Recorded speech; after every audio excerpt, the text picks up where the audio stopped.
بسم اللہ الرحمن الرحیم۔ السلام علیکم، آپ دیکھ رہے ہیں نعمان کھوکھر یوٹیوب چینل۔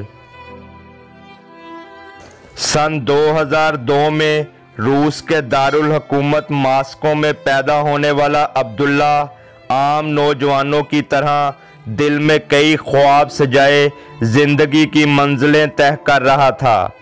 خانہ جنگی اور بد امنی سے اسے نفرت تھی، کیونکہ اسی آفریت نے اس کے ماں باپ کو چچنیا چھوڑنے پر مجبور کر دیا تھا۔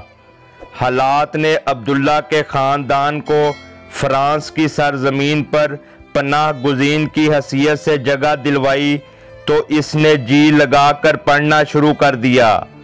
وہ خود کو سنوار کر ایک خوشگوار زندگی گزارنا چاہتا تھا۔ پیرس کی گلیوں میں عبداللہ کی زندگی اس وقت بے چینی کا شکار ہو گئی جب اس کے اسکول ٹیچر سیمیول نے آپ صلی اللہ علیہ وآلہ وسلم کے گستاخانہ خاکے بنائے۔ کلاس کے مسلم بچوں نے اس بات کی شکایت کی، جس پر والدین نے انتظامیہ کے پاس اپنا احتجاج ریکارڈ کروایا۔ عبداللہ کو تب بہت مایوسی ہوئی جب یہ سلسلہ پھر سے شروع ہو گیا۔ عبداللہ کا اضطراب بڑھتا جا رہا تھا۔ یہ 16 اکتوبر کی تاریخ اور جمعے کا دن تھا۔ کارٹونسٹ معلم نے پھر سے خاکے بنائے اور اس بار طلبہ کو بھی بنانے کا کہا۔ یہ دیکھ کر عبداللہ کے جذبات شدید مجروح ہوئے۔ وہ اندر سے ٹوٹ گیا۔ اسے اپنی زندگی بیکار لگنے لگی۔ فرانس کی چکا چوند ترقی اور اسباب عیش و عشرت میں اس کا دم گھٹنے لگا۔ وہ اپنے عشق کے ہاتھوں بے بس ہو چکا تھا۔ وہ عشق کے عین شین سے گزر کر کاف کو بھی عبور کر چکا تھا۔ عقل سے ماورا عشق نے عبداللہ کو بے خود سا کر دیا۔ اس نے خنجر اٹھا کر کارٹونسٹ کا تعاقب شروع کر دیا۔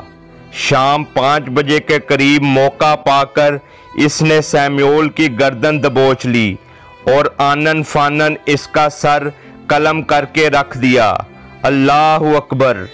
سیمیول کی گردن زمین پر پڑی تھی اور ادھر عبداللہ کی روح کو سکون مل گیا تھا۔ وہ جس منزل کی تلاش میں سرگرداں تھا وہ آخر اسے مل چکی تھی۔ اسی لمحے سائرن کی گونج میں پولیس کی گاڑیاں پہنچ گئیں۔ عبداللہ مسکرا رہا تھا۔ اس کے ہاتھ میں خنجر تھا۔ 18 سالہ اس خوبرو جوان سے پولیس اس قدر خوفزدہ تھی کہ ایک قدم آگے نہیں بڑھ رہی تھی۔ پھر عشق کی آخری حد بھی پوری ہو گئی۔ عبداللہ نعرہ تکبیر بلند کر کے آگے بڑھا اور دوسری طرف سے پولیس کی پسٹل سے گولی نکل کر عبداللہ کی طرف بڑھنا شروع ہوئی۔ پیرس کی سرزمین، جہاں جانا کسی بھی انسان کا خواب ہوتا ہے، جہاں کی چمک دھمک دیکھنے والوں کی آنکھوں کو حیران کر دیتی ہے، جہاں کی سج دھج سے کوئی متاثر ہوئے بغیر نہیں رہتا، اسی پیرس کی زمین میں آج عشق جھوم رہا تھا۔ عشق حقیقی نے اس شام دنیاوی لذتوں کو ٹھوکر مار دی۔ عبداللہ کی تکبیر جوں ہی ختم ہوئی، گولی اس کے سر میں پیوست ہو گئی۔